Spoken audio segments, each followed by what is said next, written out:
Kompas TV, independen, terpercaya.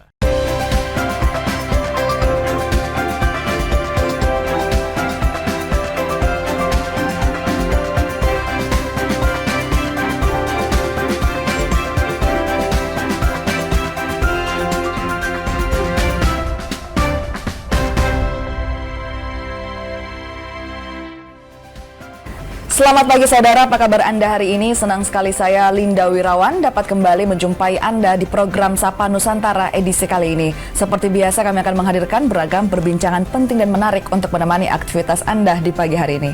Saudara, minat generasi muda terhadap investasi terus meningkat. Berbagai jenis investasi kini semakin mudah dijangkau, bahkan dengan modal yang relatif kecil. Namun di balik peluang tersebut, masih banyak anak muda yang berinvestasi karena ikut tren tanpa memahami risiko maupun tujuan keuangan.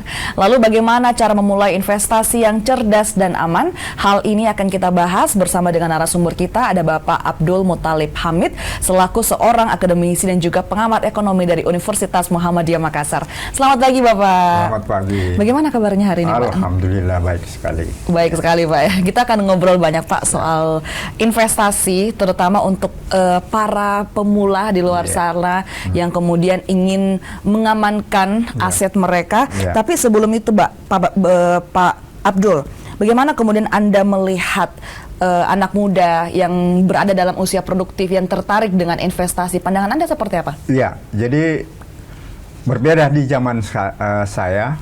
Sekarang kan ini banyak hal yang memotivasi generasi muda sekarang untuk melakukan pengembangan atau melakukan kreativitas dalam rangka mendukung kehidupan mereka, kan ya. Tentu kita berbicara tentang kehidupan kehidupan, tentu kita berbicara tentang uang, berbicara tentang uang, berbicara tentang investasi, kan begitu. Di zaman saya dulu itu kan hanya selesai sarjana langsung menjadi harapan menjadi pegawai atau menjadi apalah dan seterusnya yang bekerja di belakang meja. Nah sekarang dengan perkembangan teknologi, perkembangan ekonomi dan seterusnya, kemudian perkembangan hal-hal yang bisa memotivasi orang, sehingga itu juga berintrusi terhadap individu, anak muda atau generasi muda sekarang untuk melakukan kreativitas. Bisa hidup ya, bukan hanya tergantung sebagai pegawai, sebagai hal-hal yang sifatnya stagnan di dalam menghidupi dirinya ya. Yang pertama itu adalah karena misalnya pengaruh teknologi informasi ya. Teknologi informasi ini menjadi salah satu instrumen yang sangat penting memberikan pemahaman atau bisa memantik pemikiran mereka untuk melakukan kreativitas, misalnya melalui investasi.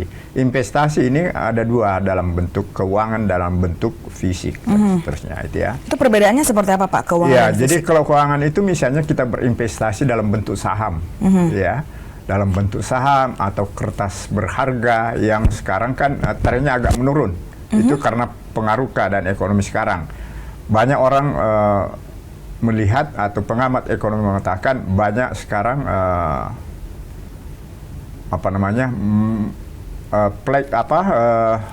dana investasi dalam bentuk trading itu sekarang yang menguap, lari ya, karena faktor ekonomi. Kenapa? Faktor ekonomi adalah faktor persoalan risiko ya. Terutama dalam hal perdagangan itu kan dimulai dengan persepsi sebenarnya ya, persepsi. Ketika persepsi masyarakat, dan tentu tidak serta-merta persepsi itu akan timbul secara positif kalau dia tidak melihat kenyataan. Ketika dia melihat bahwa keadaan ekonomi menjadi semakin bagus, perdagangan ekspor impor semakin bagus, maka ini akan berpengaruh terhadap saham yang ada di pasar bursa efek ya, terhadap perusahaan yang listing.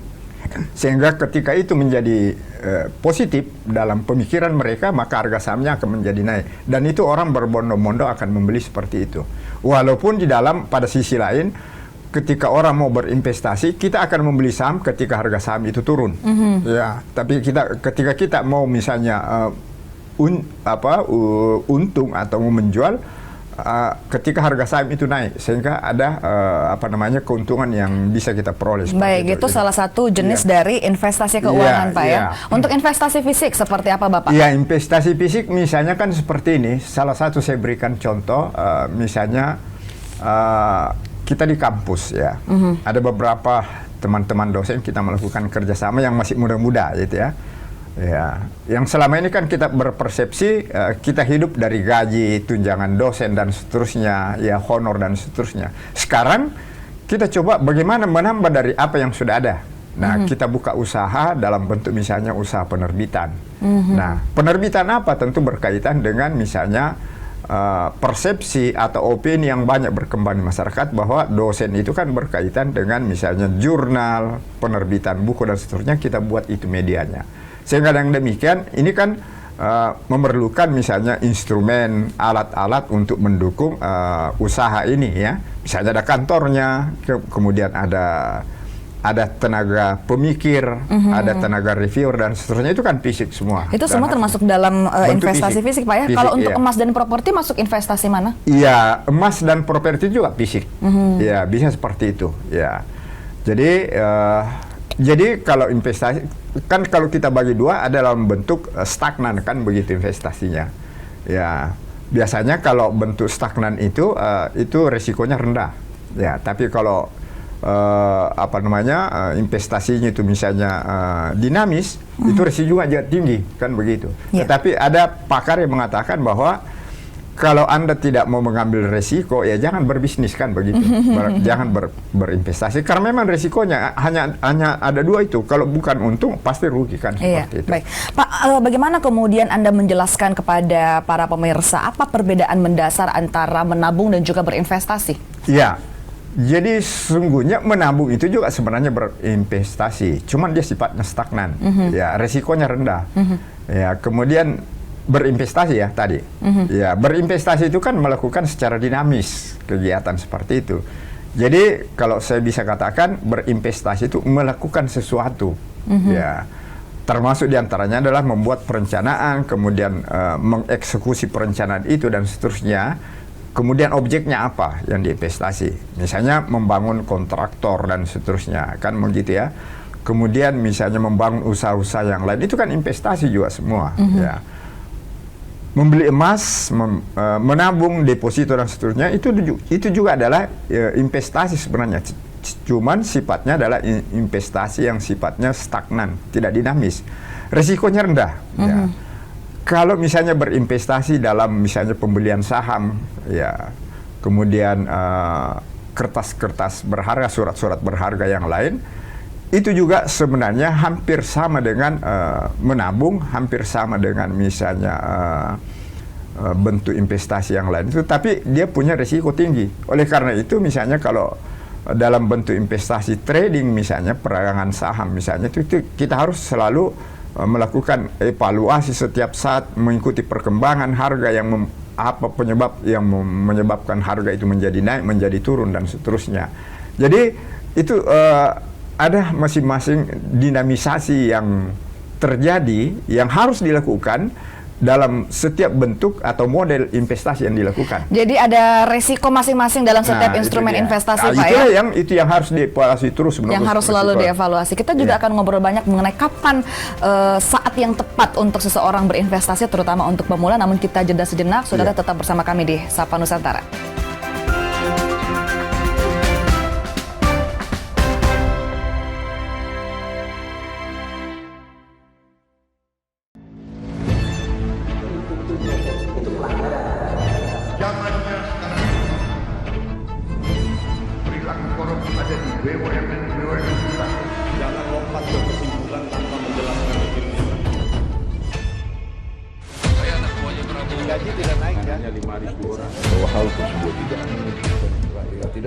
Bola Liar setiap Jumat pukul 8:30 malam live di Kompas TV. Ketahui berita dan informasi seputar kekhasan, gagasan, tantangan, serta inovasi di 38 provinsi dan 514 kabupaten kota di seluruh tanah air yang terajut menjadi inspirasi bagi bangsa. Berbagai informasi aktual dan menarik dari berbagai daerah di tanah air dalam Jurnal Nusantara. Ikuti Jurnal Nusantara setiap hari pukul 6:30 pagi, live di Kompas TV.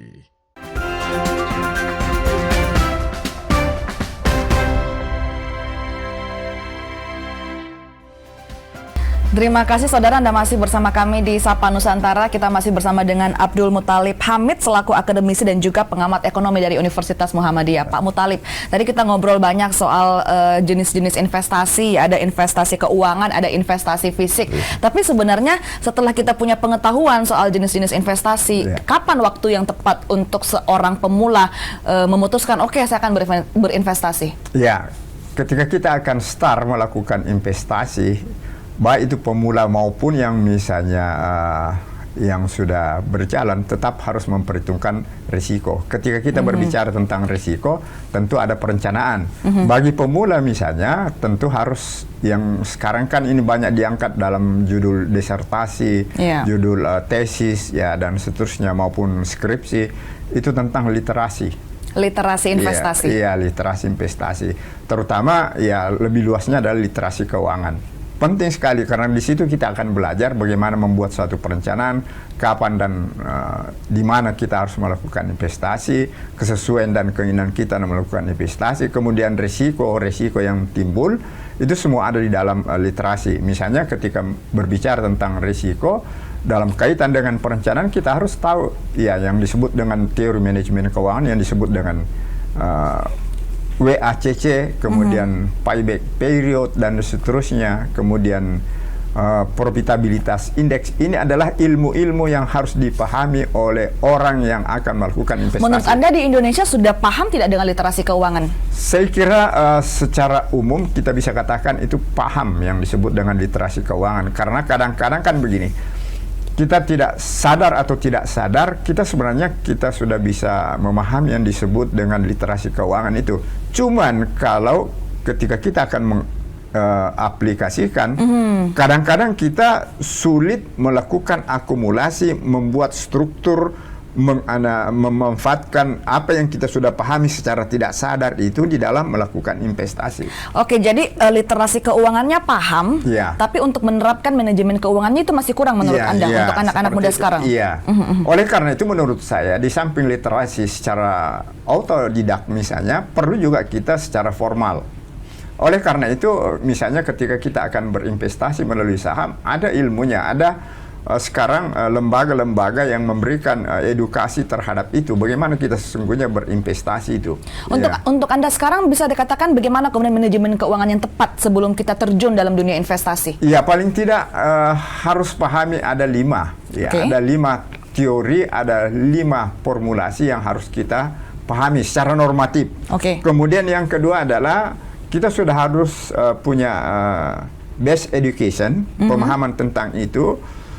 Tentang bagaimana sebenarnya berinvestasi, walaupun itu mungkin tidak secara formalitas. Lalu itu kita gabungkan, kemudian bertanya, berkomunikasi dengan orang yang sudah duluan berinvestasi tentang itu. Sehingga dengan demikian, kalau ini digabungkan, diakumulasikan, itu bisa menjadi kekuatan atau menjadi dasar kita di dalam melakukan investasi itu. Menurut Anda yang mana yang lebih penting? Dana darurat dulu terkumpul, terus terjun ke investasi, atau investasi dulu untuk mengumpulkan dana darurat? Ketika kita berbicara tentang dana darurat misalnya, atau berinvestasi dan seterusnya, karena ini kan mengandung resiko, investasi mengandung resiko, kemudian mengandung analisis dan persepsi. Saya kira menurut saya, lakukan sesuai dengan insting, tetapi bukan insting yang sifatnya stagnan, tetapi tetap menggunakan analisis dan seterusnya.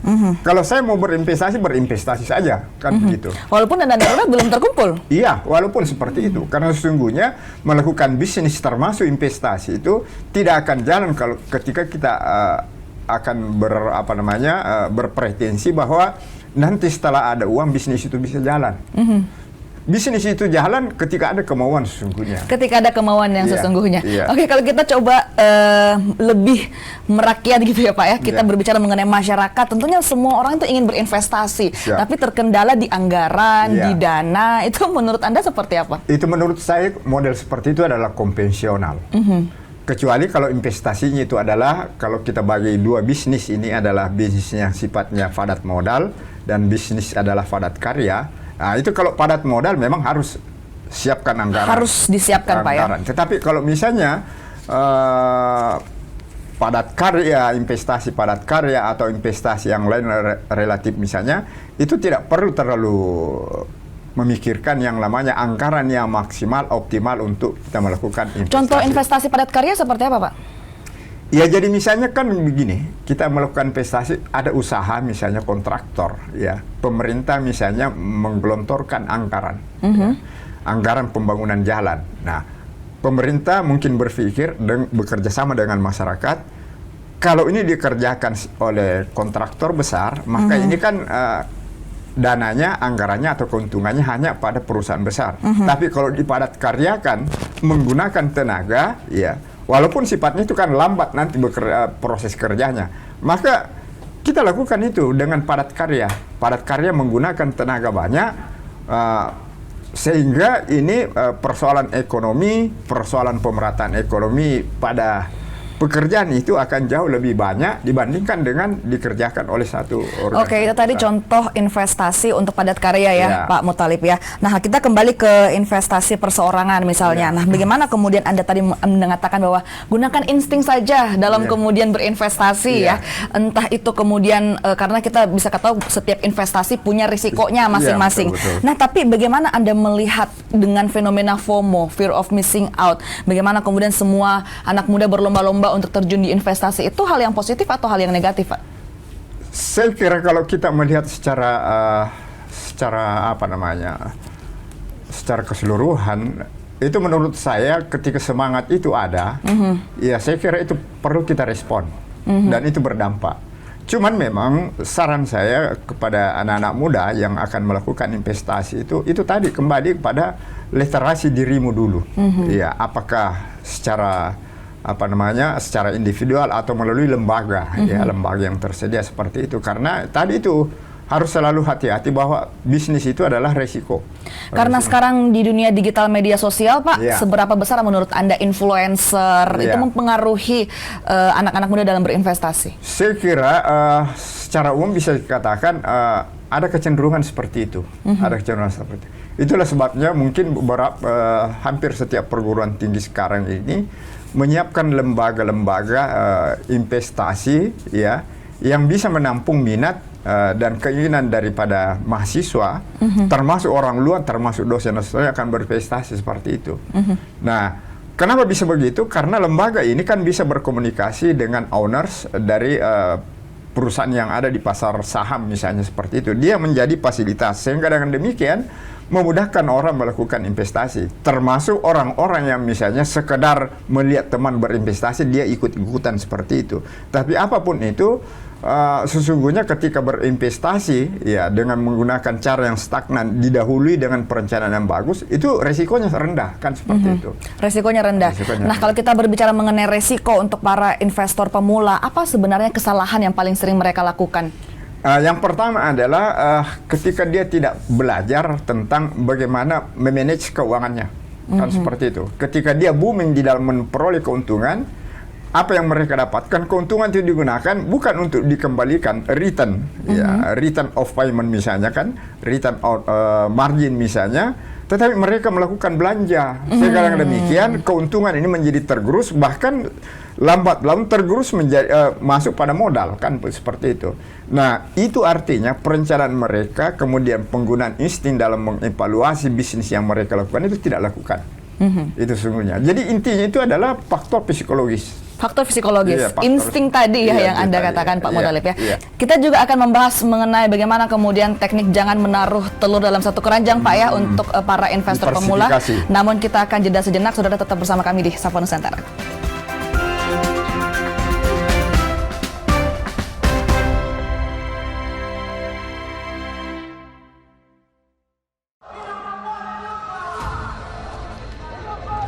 Sebuah penelusuran jurnalis Gambarkan situasi di depan dari Polda Metro Jaya tidak hanya di bagian dalam, kemudian akan disampaikan polisi lepaskan. Tampaknya suasana sudah tidak kondusif. Investigasi untuk mencari bukti. Tapi yang harus dibuktikan adalah lokasinya. Anda berani menilai kemudian hak angket ini akan berujung pada pemakzulan. Dito Investigasi setiap Senin pukul 8:30 malam di Kompas TV.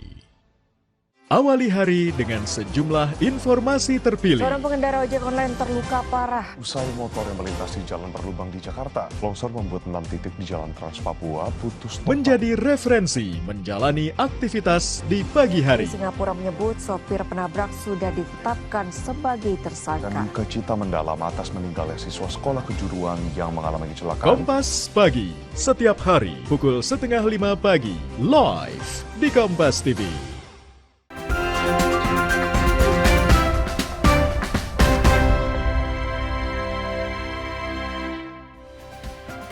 Terima kasih saudara, Anda masih bersama kami di Sapa Nusantara. Kita masih bersama dengan Bapak Abdul Muthalib Hamid selaku akademisi dan juga pengamat ekonomi dari Universitas Muhammadiyah Makassar. Bapak, di segmen terakhir ini kita boleh main games interaktif, Pak, ya? Siap. Oke, untuk yang pertama, Bapak boleh menjawab lakukan atau jangan lakukan dalam pernyataan yang saya sampaikan. Siap. Baik. Yang pertama, berinvestasi karena ikut-ikutan teman. Jangan. Yang kedua, mempelajari produk sebelum berinvestasi. Lakukan. Menggunakan dana darurat untuk investasi. Ya, lakukanlah. Lakukanlah. Baik. Mengecek legalitas platform investasi. Lakukan. Berharap cepat kaya dari investasi. Jangan. Baik. Selanjutnya Bapak, mungkin Anda bisa melanjutkan satu kalimat dari kalimat yang saya sampaikan. Oke, yang pertama, investasi yang baik harus dimulai dengan literasi. Kesalahan terbesar investor pemula adalah Tidak memperhitungkan risiko. anak muda jangan mudah percaya pada janji muluk dan iklan. Baik. Kunci sukses investasi jangka panjang adalah Kontinuitas dan sustainabilitas baik. usaha. Literasi keuangan akan membuat seseorang Menjadi cerdas. menjadi cerdas. Luar biasa sekali. Bapak Abdul Muthalib Hamid, pengamat ekonomi dari Universitas Muhammadiyah Makassar, yang tadi sempat ragu-ragu sedikit menggunakan dana darurat untuk investasi. Ya. Kenapa bisa ragu-ragu, Pak? Dua-duanya sebenarnya mengandung risiko. Mengandung risiko. Dana darurat kalau kita tidak perhitungkan misalnya pinjaman itu dan seterusnya atau bantuan itu digunakan untuk berinvestasi, ya risikonya di kemudian hari ketika usaha itu tidak berhasil. Kan begitu, misalnya saya mau ini pinjam uang, kan darurat itu.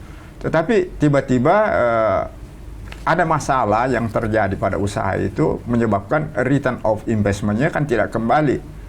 Ya malah menambah beban bunga, kan begitu. Kita kena risikonya. Nah, tidak ada dana cadangan untuk itu. Oleh karena itu sesungguhnya ketika akan melakukan utang, mestinya ada cadangan. Ya, jangan seluruhnya mengandalkan pada utang, itu tidak ada dana cadangan kan. Tapi kalau misalnya kita menggunakan dana darurat untuk investasi, apakah itu termasuk manajemen keuangan yang buruk atau seperti apa, Pak? Tergantung dari pemahaman dan keilmuan serta keyakinan mereka. Seperti itu.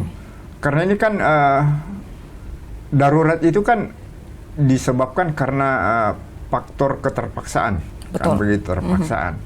Sehingga itu kadang-kadang membuat kita berpikir pemikiran mindset kita akan menjadi lambat kan seperti itu dalam memikirkan risiko. Nah, itu. Jadi oleh karena itu kita harus lebih lebih waspada, lebih warning terhadap hal-hal seperti itu, risiko yang terjadi. Oke, tadi kita membahas banyak mengenai jenis-jenis investasi, Pak, ya, mulai dari investasi keuangan, investasi fisik, bagaimana kemudian Anda melihat diversifikasi atau teknik jangan menaruh telur dalam satu keranjang, Pak. Itu seperti apa pandangan Anda? Iya, saya kira itu adalah walaupun itu pandangan manajemen keuangan yang bagus, tetapi itu kan saya anggap sudah menjadi klasik. Oke. Menjadi klasik karena itu kan ilmu ekonomi, ilmu keuangan dari barat yang kita serap, yang kita pelajari di sini. Nah, Intinya itu adalah jangan sampai kita kehilangan segala-galanya.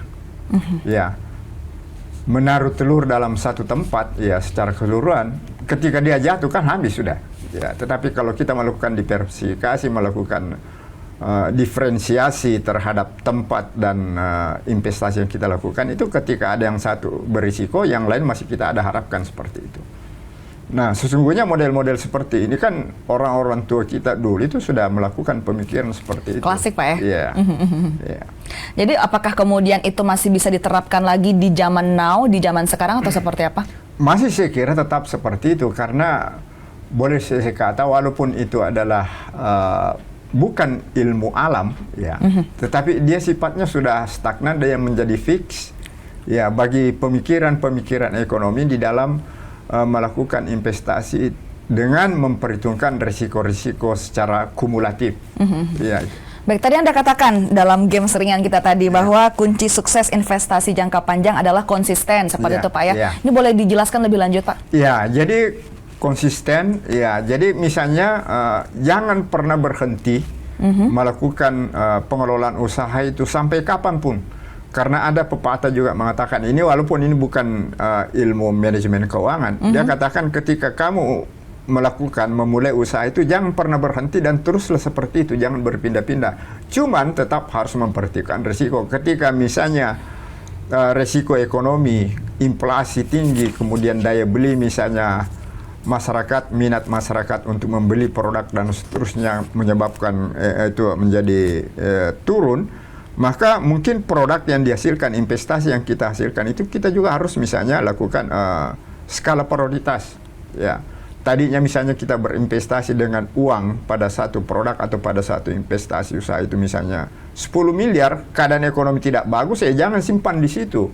Karena sesungguhnya dalam manajemen keuangan atau dalam ilmu bisnis itu tidak bagus menyimpan uang, operasikan uang itu. Ya. Ketika uang beroperasi, maka itulah yang disebut dengan high qualified, ya. Jadi dalam melakukan investasi, uang disuruh bekerja, bukan kita yang bekerja, kan seperti itu. Oke, Bapak, pada akhirnya apa sih sebenarnya tujuan investasi atau financial goal yang harus dituju oleh seorang? Ya, jadi kalau yang pertama menurut secara psikologis, secara manusia, hidup ini kan kita mau tenang, gitu ya. Hidup kita ini mau tenang. Salah satu indikator untuk membuat kita tenang, walaupun itu bukan indikator mutlak, adalah adanya uang. Kan begitu. Nah, uang itu diperoleh melalui keuntungan. Keuntungan itu berasal dari investasi, kan begitu. Nah, itu yang harus kita pertahankan terus. Dan itu bukan hal yang sifatnya rahasia. Banyak kita lihat sekarang pengusaha-pengusaha besar itu sudah usahanya besar, sudah kaya dan seterusnya, tetap dia melakukan investasi terus-menerus. Bahkan melakukan pembaruan atau diversifikasi usaha investasi. Seperti itu. Tujuannya seperti itu. Walaupun itu tidak boleh menjadi patokan, terutama kita orang yang beragama, ya saya dari Unismo, ya jangan menjadikan investasi atau uang itu menjadi tujuan utama. Nah, itu. Baik, tantangan terbesar untuk literasi keuangan di Indonesia menurut Anda seperti apa sekarang? Yang pertama adalah, kalau menurut saya literasi atau literatur yang tersedia baik secara fisik maupun melalui manual dan seterusnya sudah cukup banyak. Adalah faktor psikologis. Bangsa Indonesia ini, termasuk kita mahasiswa, termasuk dosen itu kan malas membaca, malas belajar dan seterusnya. Jadi dia menganggap ketika melakukan satu praktek investasi itu dia hanya melihat orang yang begitu tanpa dia mencocokkan teori apa yang ada di dalam literatur itu cocok atau tidak, bagaimana teorinya. Ya, misalnya bagaimana kalau orang itu melakukan praktek secara manual, secara autodidak, terus dia tidak mempelajari yang disebut dengan berbagai macam risiko, padahal di teori itu ada. Nah, oleh karena itu sesungguhnya kita harus perlu menggabungkan itu. Melihat juga orang melakukan praktek, kita juga harus banyak membaca seperti itu. Ya, banyak membaca, meliterasi diri, walaupun sesungguhnya melihat dan mendengarkan orang itu juga bagian daripada literasi. Gitu. Baik. Terakhir Bapak, pesan untuk anak-anak muda yang ada di luar sana yang baru mau terjun dalam dunia investasi, seperti apa Pak? Silahkan. Yang pertama adalah literasi diri kalian, ya, dalam hal misalnya manajemen keuangan. Saya kira itu tidak sulit. Kemudian yang kedua, ya lakukan perencanaan yang bagus terhadap hal-hal atau objek yang akan ditempati melakukan investasi. Kemudian yang ketiga adalah pintar menabung, melakukan pembagian hasil dari proses pengolahan keuangan itu. Jangan disatukan. Ya, misalnya kan ada teori yang misalnya 2/3 dan 1/3 kan begitu. Ya, 1/3 itu adalah kalau misalnya hasil adalah untuk kepentingan kebutuhan pribadi, 2/3 itu untuk operasional dan seterusnya keuangan itu. 3 kuncinya tadi Pak ya, literasi, perencanaan, dan juga manajemen keuangan. Abdul Muthalib Hamid, akademisi dan juga pengamat ekonomi Unismu, terima kasih sudah menyempatkan waktunya Pak. Dan saudara, informasi tadi juga sekaligus menutup perjumpaan kita di Sapa Nusantara. Edisi kali ini saya Linda Wirawan bersama dengan segenap kru yang bertugas mengucapkan terima kasih. Selamat pagi, selamat beraktivitas dan sampai jumpa.